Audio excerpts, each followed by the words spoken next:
that, Maggie. I remember before you even told me. Okay, procrastination. Maybe you're not a procrastinator. I tend not to be a procrastinator. I'm a kind of like get things done as they need to get done. But then there's some things that just kind of I push over there to the side, and I just kind of avoid them. That those specific things on the to-do list or whatever just tend to keep being something that needs to happen in the future instead of that happens right now. And I think it's common for most of us to have something that we're kind of avoiding in some way, whether it's cleaning out a closet or making the phone call or mowing the lawn or doing a project at work or whatever it is. So I think a lot. I was talking to my daughters about this. There's a hesitation sometimes. We were talking about a phone call, like needing to make a phone call, and how there was an avoidance about it. And my daughter couldn't figure out why, because it's not like the person she was trying to call or needing to call was someone that she was struggling with or didn't want to talk to. It was just kind of this generalized avoidance. And so we got into this conversation about procrastination. And when I kind of did a little research on procrastination, what I found was that it's often not a state of avoiding a thing, but avoiding an emotion. And oftentimes, what we're trying to avoid is like a dysregulation of our nervous system that we haven't tended to.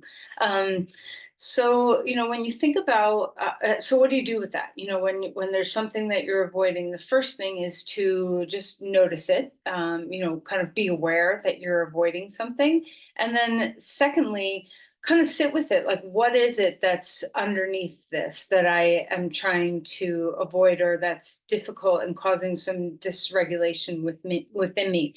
And then when you identify what that seed is, this was interesting that I read about, is that motivation follows action, that motivation doesn't precede action, and that sometimes doing a small thing in the step toward whatever it is that you're trying to shift is better than like trying to muster up the will or the motivation, like I'm going to do this tomorrow, and have a will push towards something that are often, that's not where our greatest shifting happens, is not from the will, but from small actions that create motivation.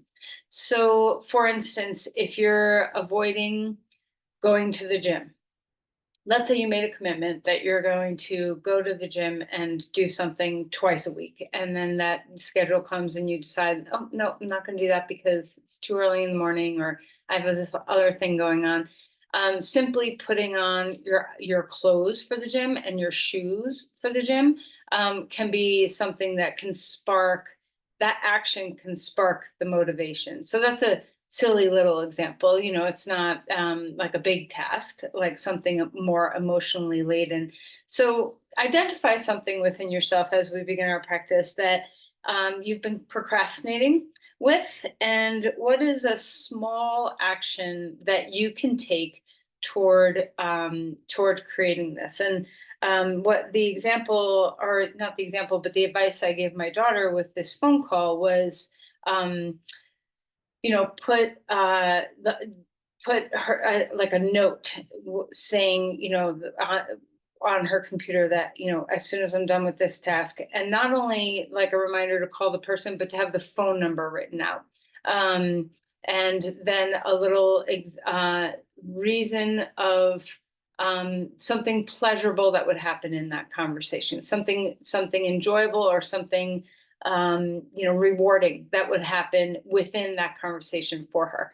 And so, I don't know if it'll work or not. I'll stay tuned. I'll let you know. But the idea is that if you can do some little hack in the system that helps you, the takeaway that I really got from it was that motivation does not precede action, but action precedes motivation. And I think that's a very interesting way of looking about trying to cultivate shift. All right. So as you sit up straight and tall and take a moment, Let's think about something small. It doesn't have to be this like gigantic thing, but something that you've been avoiding. Maybe there's a stack of papers on your desk or whatever it is.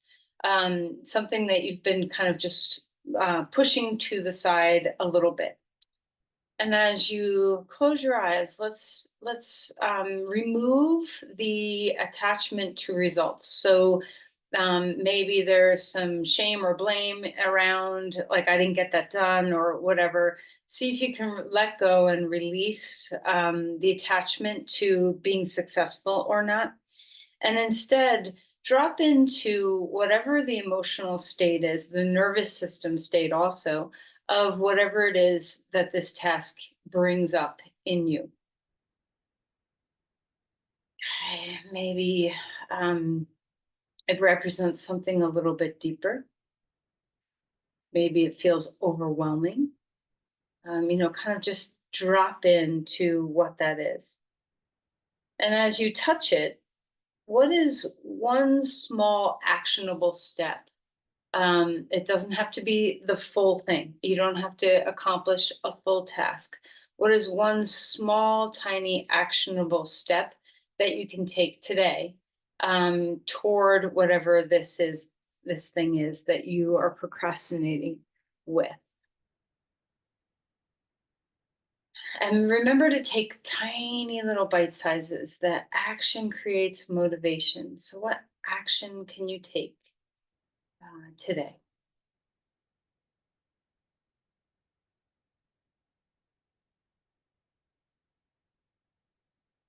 So, as you sit with this action, now imagine what it feels like to have accomplished this action. This could be a very silly exercise or it could be something very profound. So, but what would it feel like to have accomplished this one small action? Is there any shift even in the imagination of it without even having done it?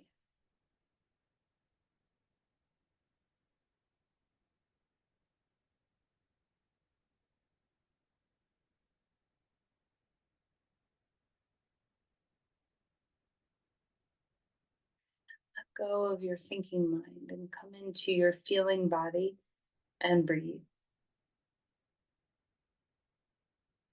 And recognize the value of your yoga practice in cultivating capacity for action.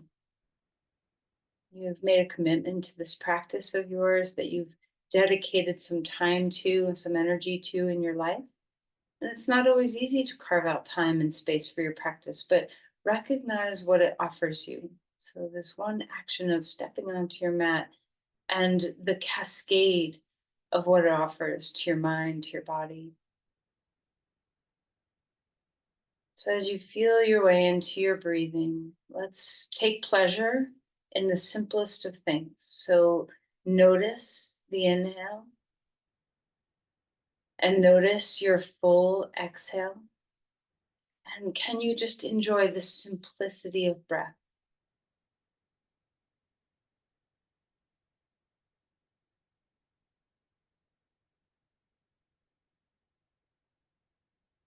You enjoy the unhindered nature of your inhale and your exhale. That there's a sense of ease and flow that's available to you right now.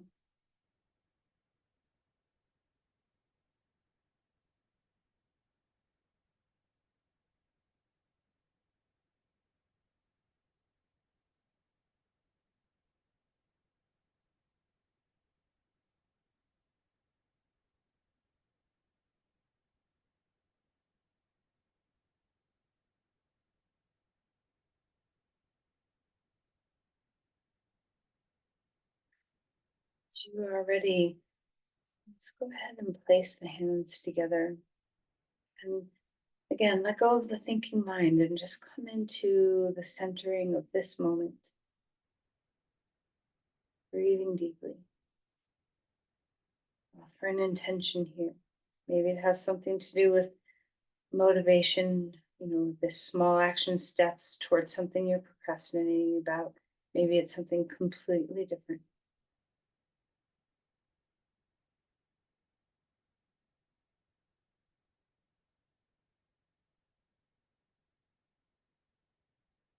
Release your hands. And find your way onto your back. And so as you learn about the body through your breath and notice what's happening right now, as we kind of take notice and observe, let's try to notice the progression of your practice, how one step of just turning on your computer and logging onto your Zoom class or spreading out your mat um, creates a cascade that allows you to just be here right now into your practice. So notice it in your body too as we progress. Notice the progression of openness in your body, of the shifting of your mind. Okay, so let's stretch your arms overhead and just enjoy how it feels to lengthen one side and then the other. And remember the enjoyment. So as we progress through our practice, remember the enjoyment remember to just live in the enjoyment of what it feels like in your body to be in your practice. All right, and then draw your knees toward your chest and rock a little bit, swaying, finding a little bit of mobility here. Okay. All right, let's circle your knees, kind of rolling in one direction a few times, rolling in another direction, taking notice of your back. Okay. And then let's open up the knees away from the middle, bring them back in, and just enjoy this range of motion in your hip joints. We're going to find the back body a little bit in our practice today. So notice what's back there, even here. What are you feeling in the back side of your body? All right, so right knee hugging into your chest. Let's move around in your feet and wake those puppies up. Such a good thing to take your shoes off and feel your feet wiggle. Enjoy. All right, and then let's switch sides, moving around in your ankles, your toes, getting into that range of motion, freeing up some ligaments and tendons and fascia and joint spaces. And then we're going to move a little bit more rapidly. Right knee in and then the left knee in. And just kind of getting our hips to move a little bit into that flexion and extension. So we feel how nice it is to just wake up some of that action of our hip flexors. Breathing deep. All right. And then hold your knees one more time. Let's open the knees out to the sides and bring them back in. And then keep the right knee hugged in, left leg long on the ground, and let's twist open here. Drop the right knee over to the left. Let's open up the chest, feeling your shoulder just kind of slide around that hand if you want to on the ground, or keep it still. Whatever kind of movement's helping you just open up across your chest. And then swing back, starfish your body, reaching out your limbs, wiggle your fingers and your toes. Exhale, knees into your chest, pick up your head, and then release your head down. Keep your left knee and right leg long on the floor, and give a good squeeze to that knee. Cross the left knee over to the right and open up across your chest here. And just enjoy the twist. Go as deep or as not deep as feels right for your body in the beginning of your practice. Feel free to slide that left hand on the ground a little bit to explore the different fibers of your pecs. How's your breath? All right, and then come back, stretching your limbs really wide again, reaching through your feet. Exhale, knees into your chest. Give a little hug. Grab onto a strap. We're going to come back to this Supta Padangusthasana later in our practice, but for right now, let's have 2 feet into the strap. Press up through your feet, drop down through your hips so you find that deep length, and pay attention to your spine. Can you feel the spaciousness between your discs? And then let's just take a moment to flex and point our feet. Maybe hook that strap around the heel a little bit so it stays put. Just open up. You might feel a little zing through the back of your legs when you flex your toes, maybe through the front of your shins and the front of your feet as you point your toes. All right, stabilize your core here. Let go of the strap, take it off. Keep your legs up there for a moment. Stabilize your core, maybe arms overhead, maybe down at your sides. Feel that dropping of your ribs and your body down toward the ground. Then let's slowly, slowly lower your legs down toward the ground. I just got notification from Southwest that I qualified for the companion pass. Oh, good. So hold on 1 second. Find your breath and expand open to a star. And then as you're ready, exhale and draw your knees into your chest and come rolling over onto your side and come up onto your hands and your knees. So as you find your way to some cat-cows, let's enjoy, as always. Try to really enjoy your practice. It's such a gift to live in your body. So let's remember that gift as we move through our vertebrae. Enjoy how it feels to just kind of open up your spine. See if you can ripple through each vertebrae. Every time you move in this way, you have a little compression on your discs and then a little openness into your discs. And this brings a lot of hydration to the disc spaces. Remember that the discs don't have a really good blood supply to bring them fluid. So we really need movement to squeeze and release to bring hydration into these very important parts of our body. All right, and then any kind of movement, free up your back. Wag your tail if you want, some circles through your hips. What part of you feels like it needs a little attention in your spine today? Do you need some movement in your ribs or your shoulders or your low back or your neck? And where are the places that you're kind of holding some tension today that you could just bring some life to right now? And then drop your hips back toward the heels. Walk the hands out in front of you and feel that deep reach and length. A full breath here as you stretch through your shoulders. Open up your breathing. Let's walk the hands to one side or the other. So we have this beautiful length in the side of our body, dropping some weight into our hips, feeling that extension.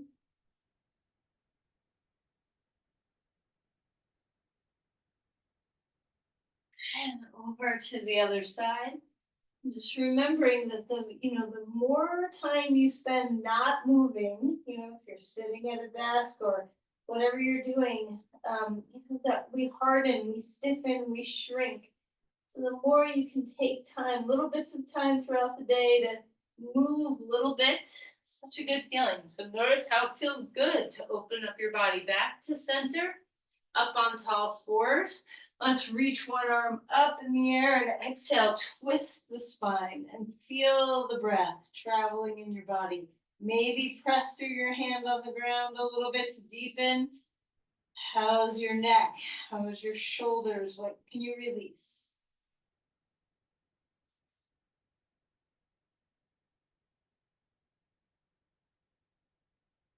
All right, let's bring that arm all the way back up in the air. Hand comes down onto the ground. Let's switch sides, arm up.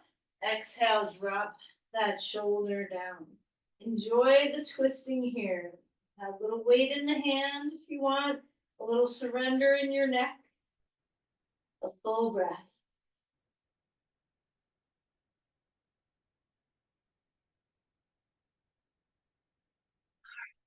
Reach that arm all the way back up in the air. Hand comes down. Hips come up. Find your dog pose. Now we get to find the full body all at the same time. Root down. Start to move a little bit, pedaling your feet. Let's feel the bottom of the feet, the calves, the Achilles, kind of touch into these places that often can get very stiff.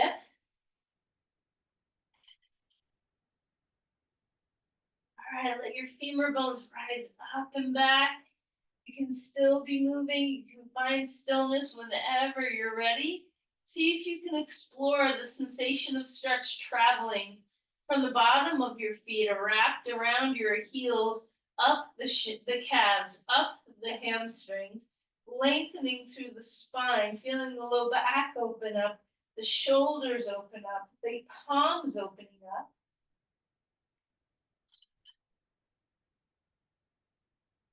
And then walk your feet forward and come to Uttanasana. A deep forward fold, bobble your head.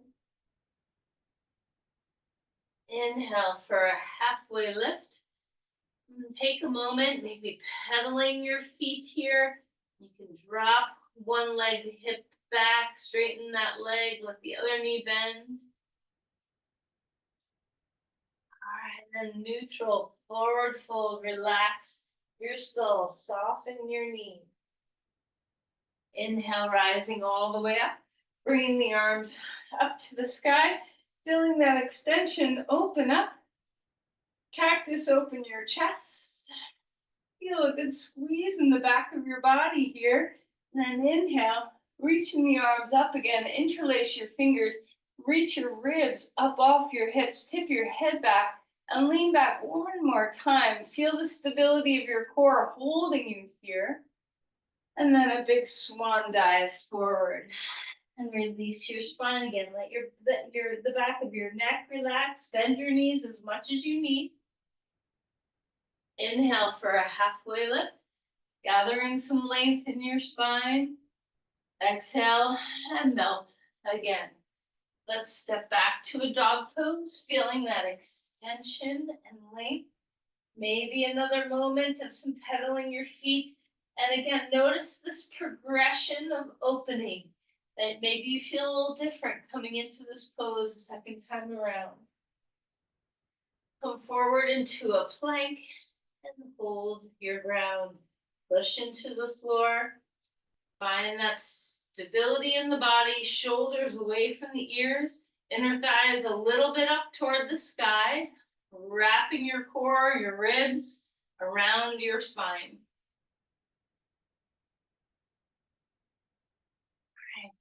Put your knees down, find the ground. A couple of rolls through your shoulder, let your neck open up. Inhale for a cobra pose. Exhale. And melting back down. One more time. Feeling that expansion through your body, open heart. Exhale. And release. Back down. This third time, we're going to take the hands off the floor so we start really noticing the back body muscles. Draw your elbows toward your hips, hover your hands off the ground, and lift up through your chest. Keep your neck neutral so we're not trying to fling our head back. Stabilize through your core. Press your legs into the ground. Can you feel all those back muscles? Draw your shoulder blade bottom tips toward the spine. Exhale, release to the ground. Come up onto all fours. Wag your tail, maybe a little bit of a rounded spine. Come into your scared cat. And then release. Back down, child's pose. Pause here for a moment and find that nice ease through your spine so you're breathing well.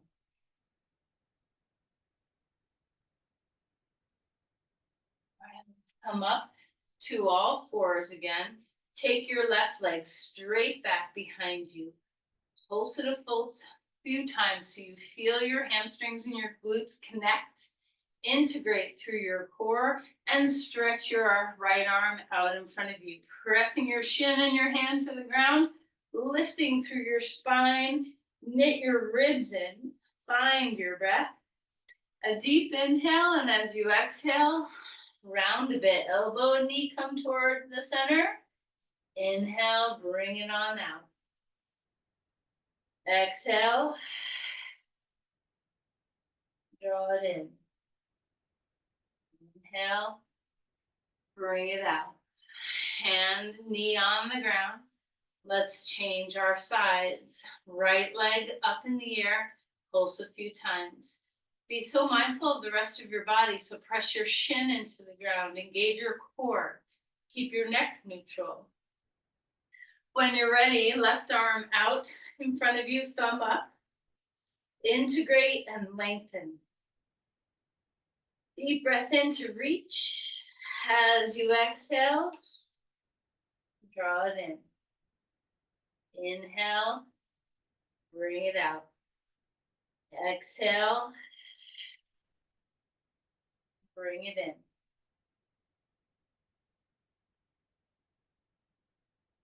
And let's place your hand down onto the ground. Find your way onto your back and grab a block. Okay. We're going to hold the block up, straight up toward the sky. Okay. And bring your knees up toward the sky as well. So here, maybe I should shut this from the side. So we're coming at like a reverse tabletop.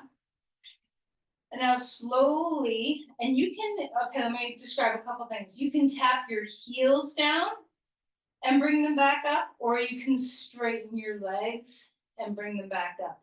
If you're straightening your legs, we're not touching the ground, we're just bringing them close and bringing back them in. But with your low back, if you're feeling vulnerable, tap and lift back up. With the other upper body, I'm gonna run into my couch. But with your upper body, we're gonna stretch your arms overhead, holding the block, and back in.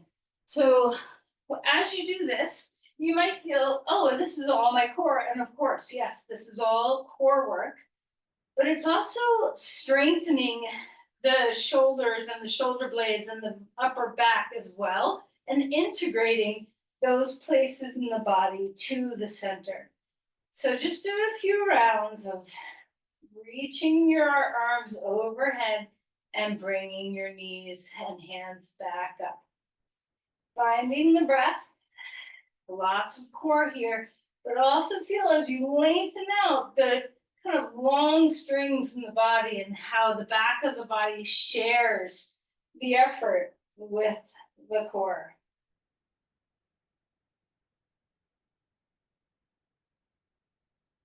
All right, this last one, put your heels on the ground, stretch your arms overhead, and just hover. Don't touch down.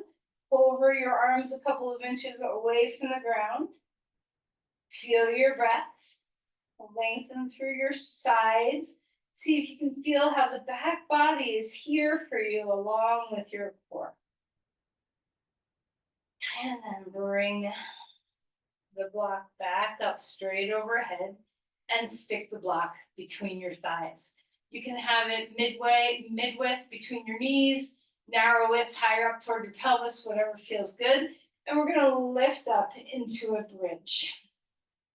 Open up your shoulders, let your neck relax, press your arms into the ground, and feel the work along the back side of your body. So first, ground the four corners of your feet. Press straight down so you feel your glutes and your hamstrings help you lift your pelvis. And then slowly, slightly drag your whole foot toward your shoulders. Notice if one foot likes to drag faster, nothing's actually moving, but we're isometrically engaging the whole back rim of our body.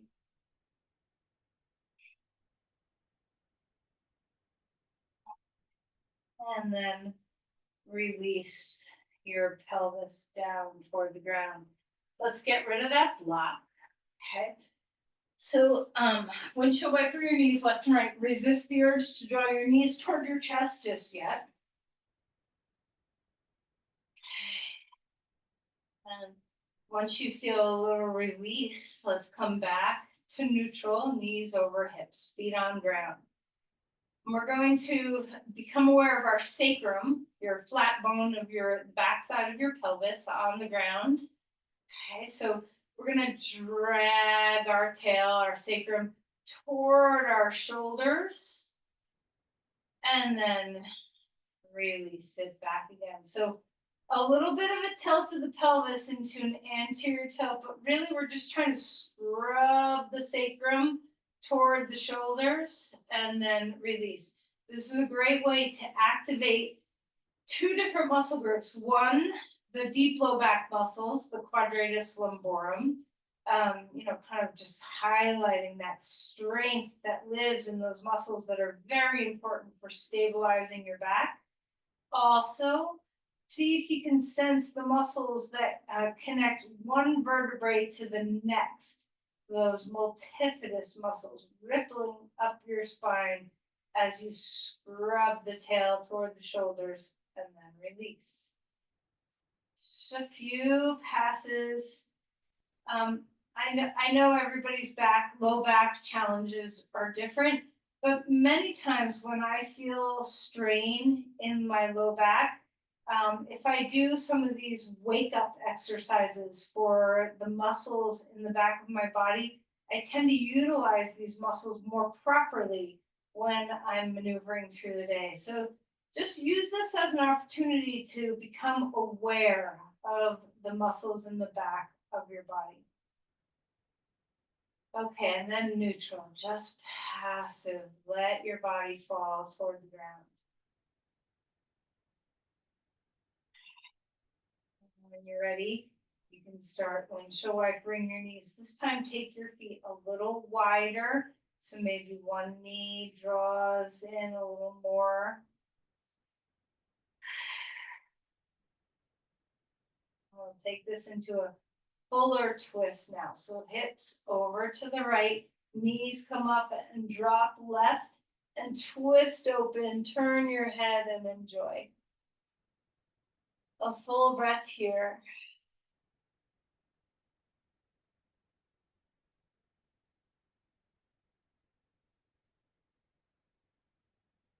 Come back to center. Shift your hips the other way, knees up, drop them over to the side. Turn your head if it's comfy. Full breaths.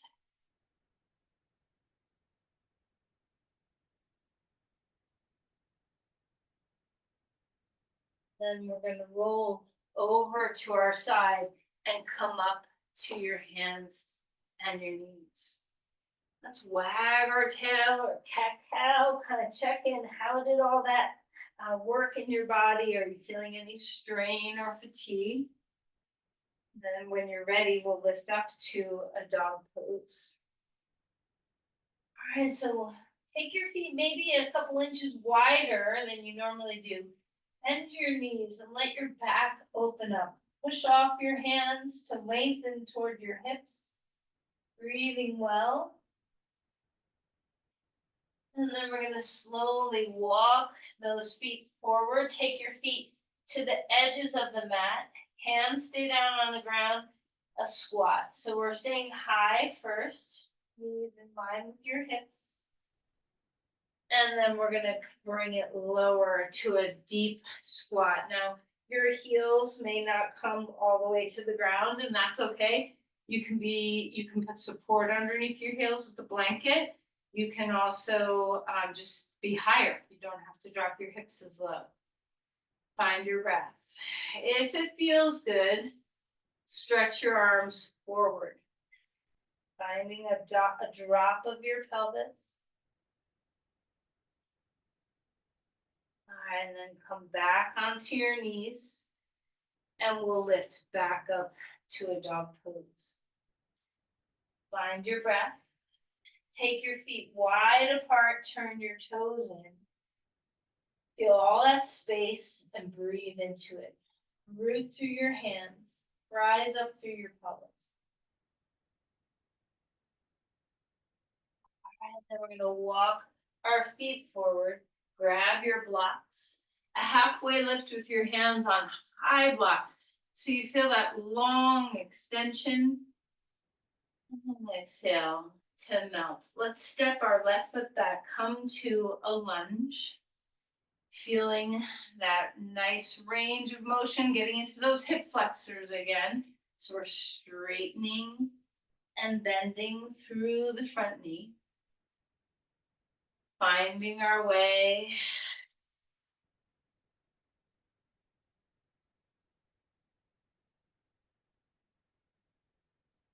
Ground yourself in your lunge. Inhale, crescent, arms coming up. How all that work, we kind of woke up the back of your body. Can you feel it activated here in this pose, supported by the front? So the ribs knit in, the core is engaged. We have that long length that's coming from a lot of strength in the back as well as the front. And then let's lean forward, stretch your arms back behind you, palms facing the ground, engage your muscles between your shoulder blades, knit your floating ribs in, and reach your tail toward your back heel. Let's bring our hands onto the blocks, come to half splits. That long extension, breathing deeply here, square your pelvis, stretch your leg back, lift your right hip up and back. A deep breath in. As you're ready, squat into one leg. Your left leg can tuck behind or next to your right. Drop your head and then slowly push straight. Long spine. Exhale, step your foot all the way back. Again, rising up, crescent lunge. Walk your back foot forward, Tadasana. Finding your breath. Inhale, reaching up. Exhale, folding forward. Hands on blocks. Let's step your right foot flat back. Okay, lunging on this side, open heart. Let's bend and straighten your front knee. Finding your way into the hamstrings open, the hip flexors opening. Notice the back of your body as you straighten that front leg. Can you lengthen instead of round? And then when you're ready, ground your lunge, root your feet, rise up, crescent lunge. Bringing the arms up and feel that you can even hold a block if you want to get that same sensation we have when we were doing that core work and trying to support with the back body as well. Integrate the ribs. Find your breath. Deep inhale. Deep exhale.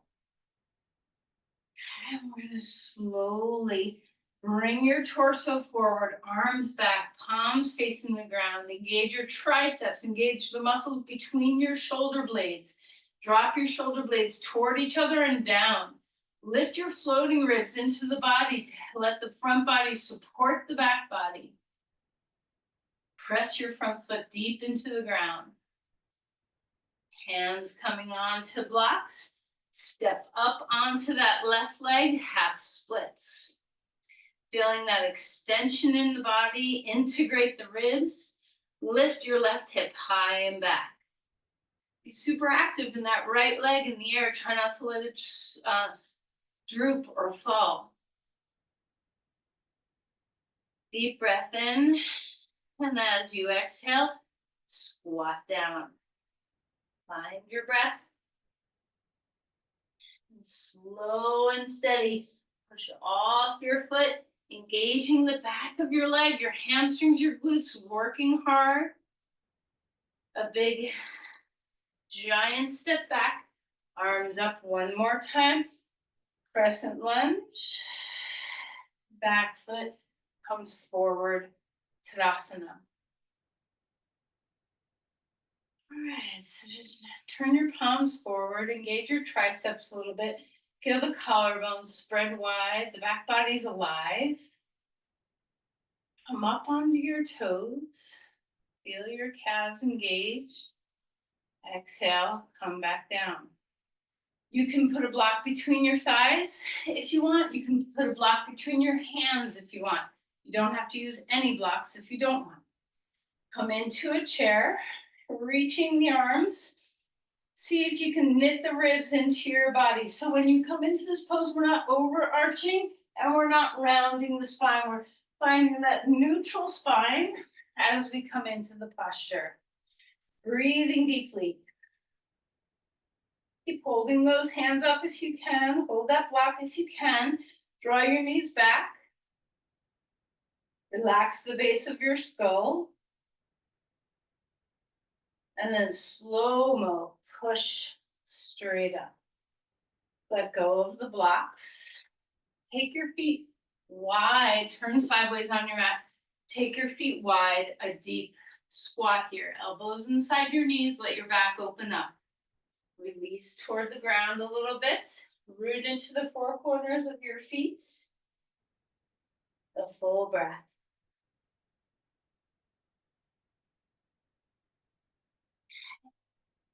Coming all the way back up.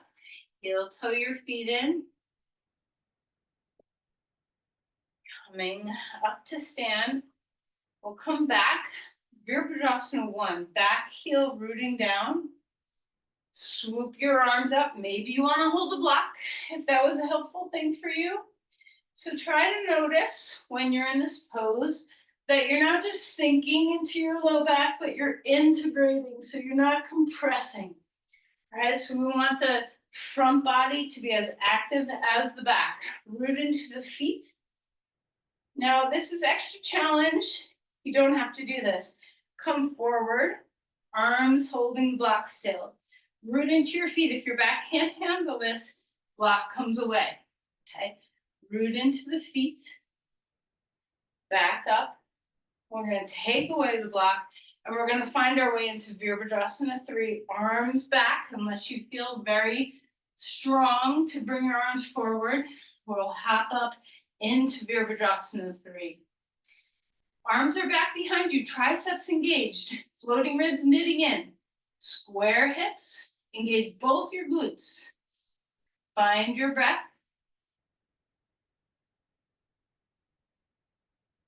Okay. And then come tipping forward, stand up, arms to the sky, knee lifting high. Release your foot down and pause. And as we pause here, not only return to your breathing, but notice your back body. Turn your palms forward in front of you. Full inhale, full exhale.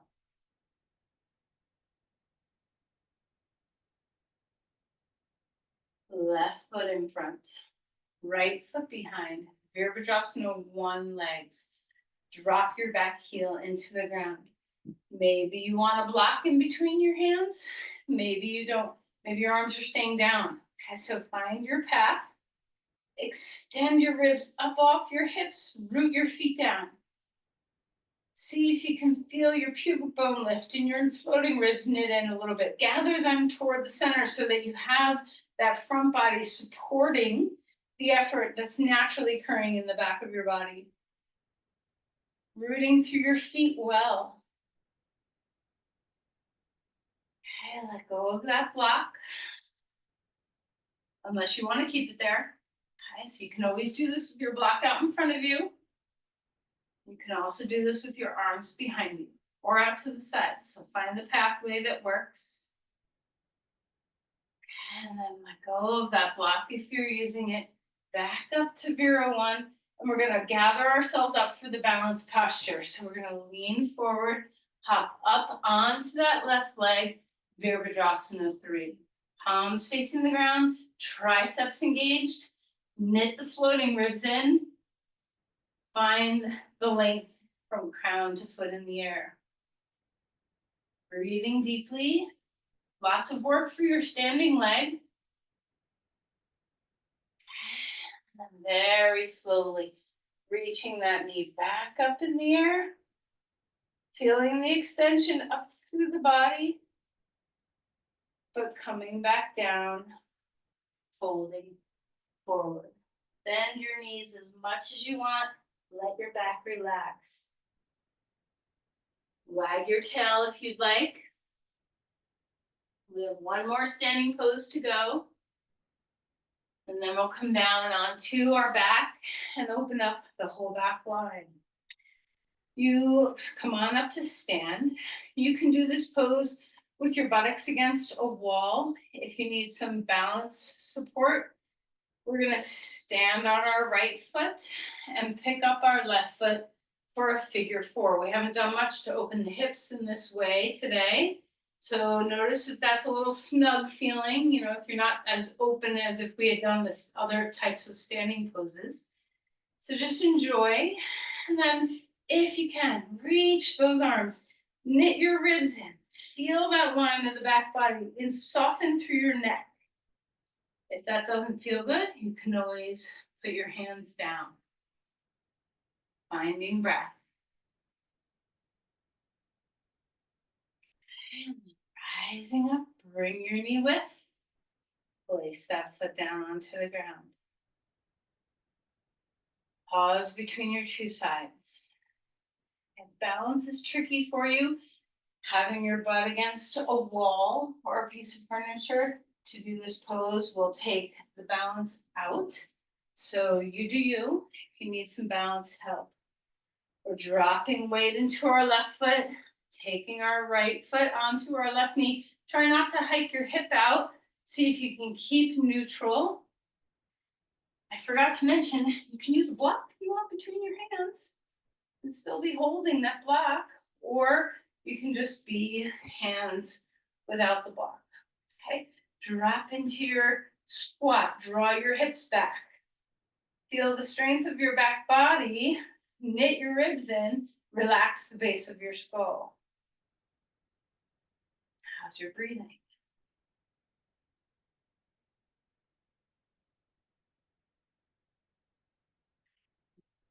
Lay back up, place that foot down, holding forward.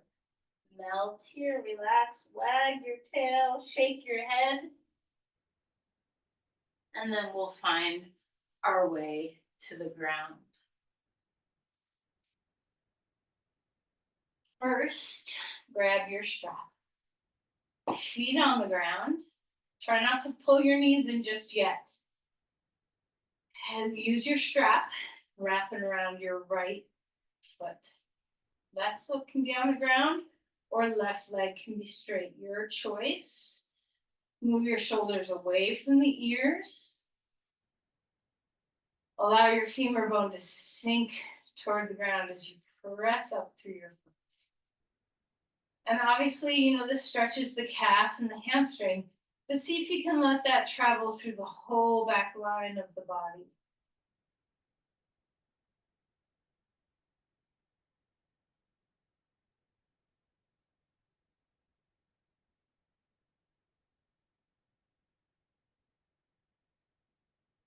How's your breathing? All right, let's take the strap in the right hand and open up that right leg out to the right. Again, your left foot can be on the ground. You can press your whole leg into the ground. You can also allow your left knee that's bent to move out toward the left. So whatever feels good. Head is heavy. Notice if you want to kind of lift, instead drop.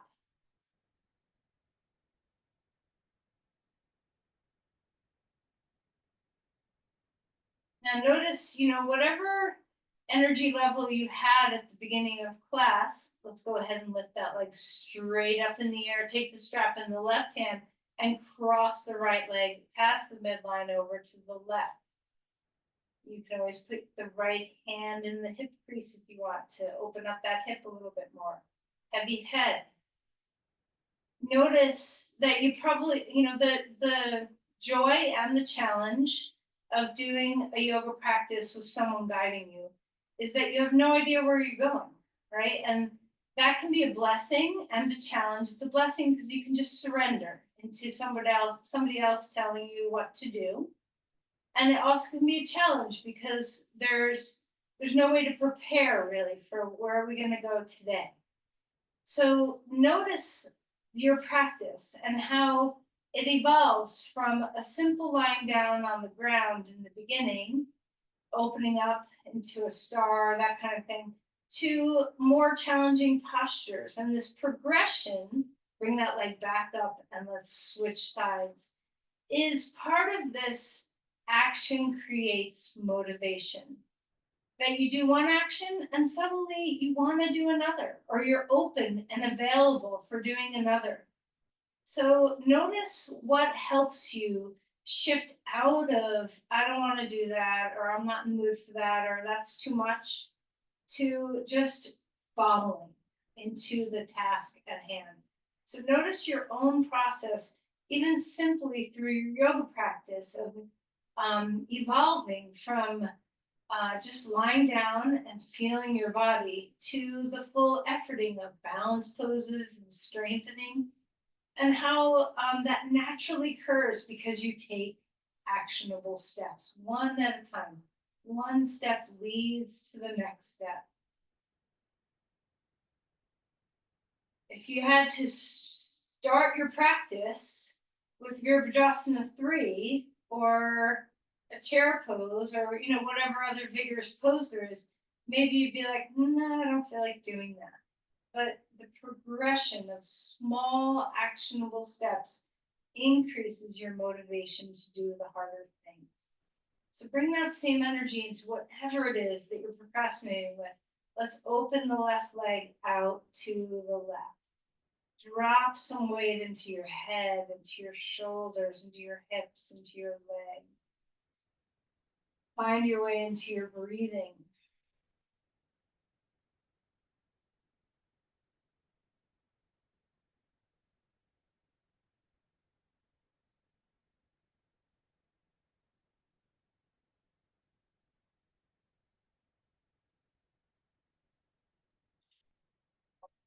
Back up. Take the left leg into the right hand on the strap and cross your left leg over to the right. Maybe your left hand sinks into that left hip crease, pushing the hip away from the shoulder. Be very mindful to relax your face, relax your skull, your neck, your shoulders. Flex your left foot so that there's a lot of activity pressing through that foot. Are you remembering to find pleasure and sensation? All right, lift that leg back up, 2 feet into the strap, just like we did in the beginning. Hold the strap. Enjoy the spaciousness along the back of your spine. Okay, so opening up those vertebrae, letting all those muscles relax.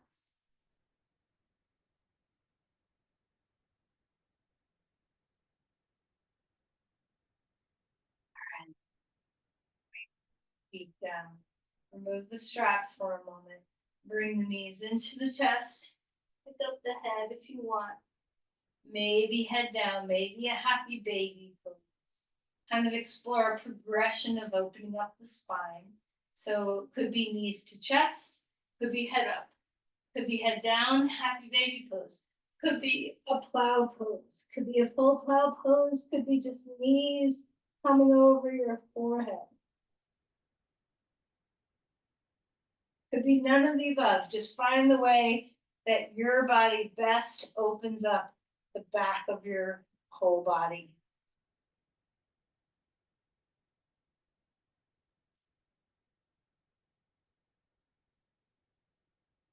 Right. And then come back to your feet on the ground. Let's do one final twist. Move your hips over to the right and drop your knees to the left. Just open up through your spine, through your chest, through your breath.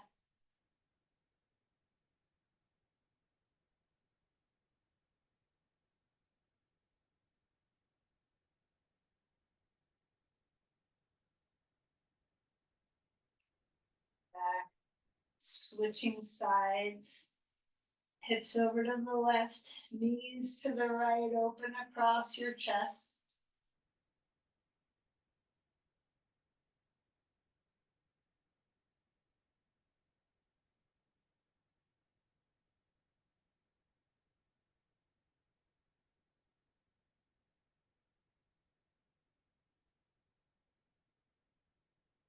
Now, as we find our way to Shavasana, one of the things I like to do first after a sequence like that is to come up to the slightest of bridges, so I'm just, hips are just slightly off the ground and just give a shake. Shoulders to hips, give a shake. All right, then I would suggest for Shavasana having your knees supported, so that could mean putting your calves up on a chair or a bolster or 2 blocks with the blanket underneath your knees. Sometimes after doing some strong back line work, if we lie flat, our backs could be like, no, I don't want that. So having a little softness, you can stack 2 blocks, short edge next to each other, so you form a little bridge. And then you can put a blanket on top of that. That's a nice way of creating a bolster if you don't have a bolster.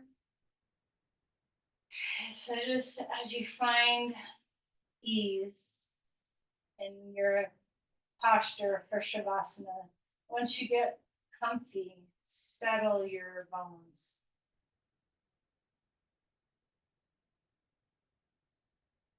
Part of overcoming procrastination is this regulation of the nervous system, being able to find rest, a sense of peace and ease in your body.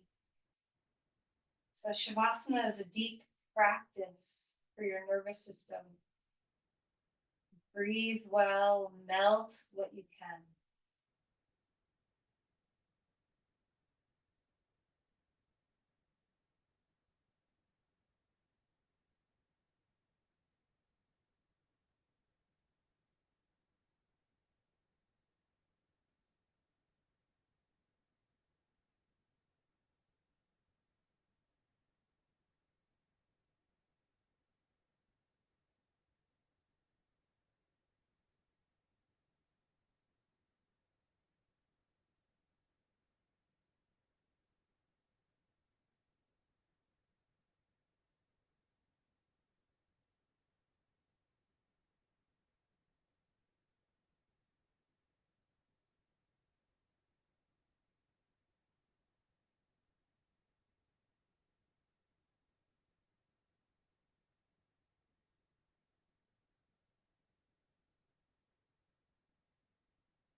When you feel ready, be very slow in your transition. First, just start by taking a deep breath and let your whole body feel the exhale. And then progress to a little bit of movement in any way that feels inviting.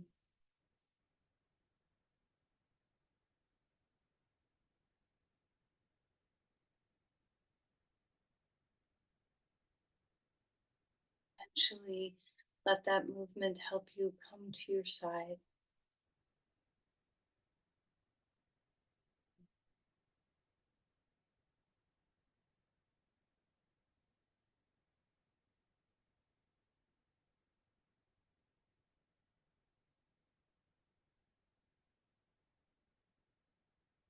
Slowly make the transition to sit, taking your time. No rush, never a rush through our practice or coming to complete our practice.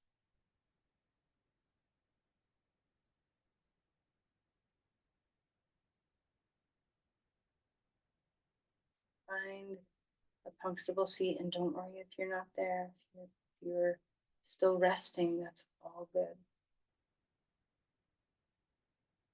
While we find a comfortable seat, let's return the hands, finding that centering mudra.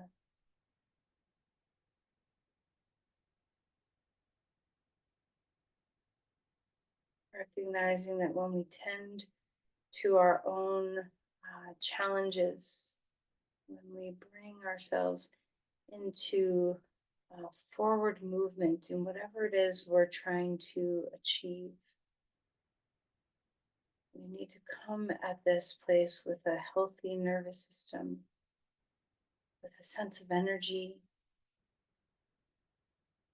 capacity for action. Let's offer this energy outward.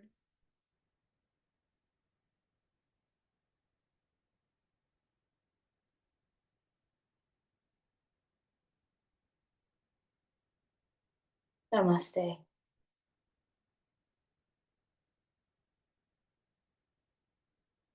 Thank you, everyone.